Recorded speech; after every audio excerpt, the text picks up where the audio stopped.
Good morning. The house is all decorated and you've seen most of it, but there are a few ornaments on the tree that I would like to show you. Some of my readers have said that they would like to see special ornaments, so today we have top 10 ornaments on the Christmas tree. So we'll start with number 10. Number 10 on the top 10 list is my Disney castle, my Sleeping Beauty castle. It's so gorgeous and it's ornate and sparkly, and I bought it at Disneyland to commemorate one of the many trips that I had there with my daughters, so lots of happy memories. This beautiful silver bell is number 9 on the list. You can see it's brand new, 2020. It was sent to us by one of the readers of my husband's newsletter, and we are so grateful for all of our readers. And they have sent us beautiful things in the mail as a show of gratitude for the work that my husband has done, providing solace and information over the course of the last 4 years, keeping us all sane, as many of you have said.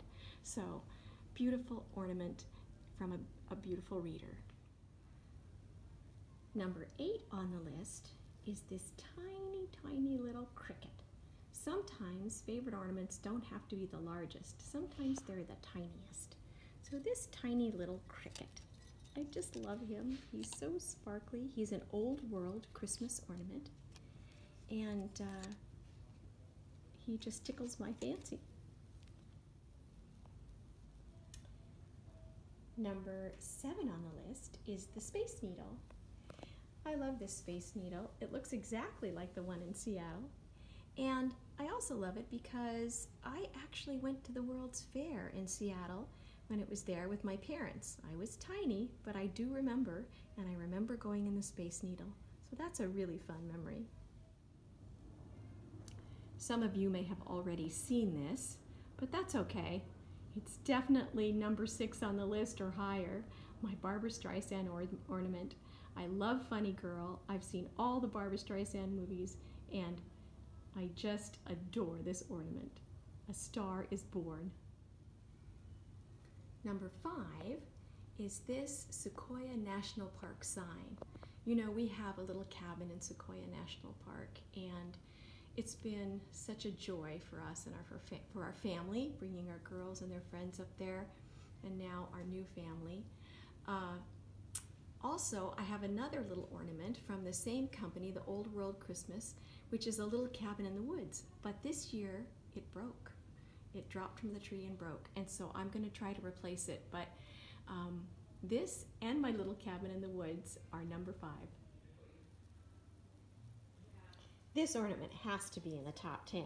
This is the only ornament we have that commemorates the first Christmas that we had together when we were married in December of 1981.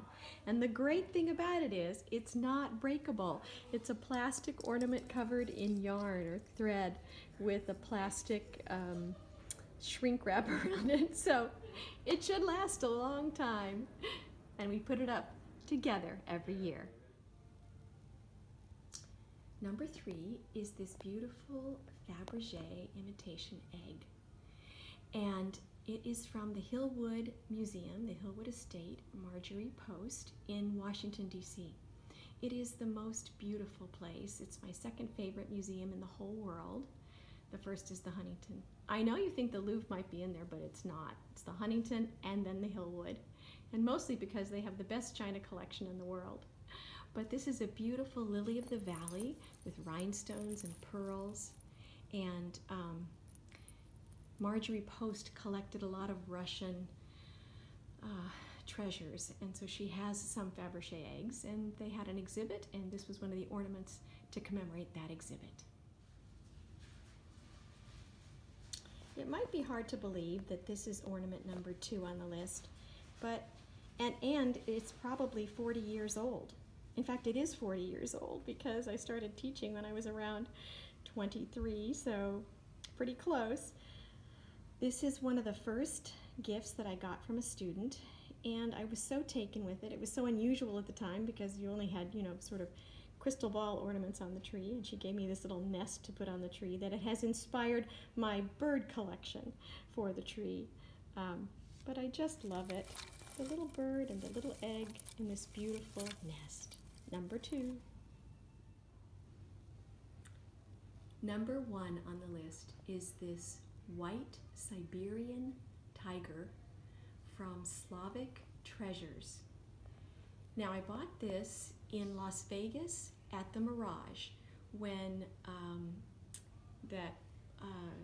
Siegfried and Roy had their special tiger act there. And that sort of had an untimely end, as we know. But at the time, I was taken with this ornament, and the painting on it is so beautiful, and the eyes look so natural, and it is 100% sparkle, just gorgeous. There's a lot of lore behind this particular ornament because it's been my favorite for a while. And as you know, I always invite people to trim my tree. One year, we had quite a few people, and someone dropped the tiger, and it broke. I pretended like I didn't care, but I really did care. And I spent the next 3 years on eBay trying to replace it. I finally found one, and I paid way too much money for it. I can't even tell you. It's just too embarrassing how much I paid. But he's on my tree. I'm the only one that gets to put him on the tree, and I make sure that I really secure him tightly. He's definitely number 1 on the list. Now, the list changes every year. I have different favorites every year, and of course, having favorites on a Christmas tree is like having a favorite child. I really can't have too many favorites because I love them all, and they all have very special memories for me. But this year, you got the top 10.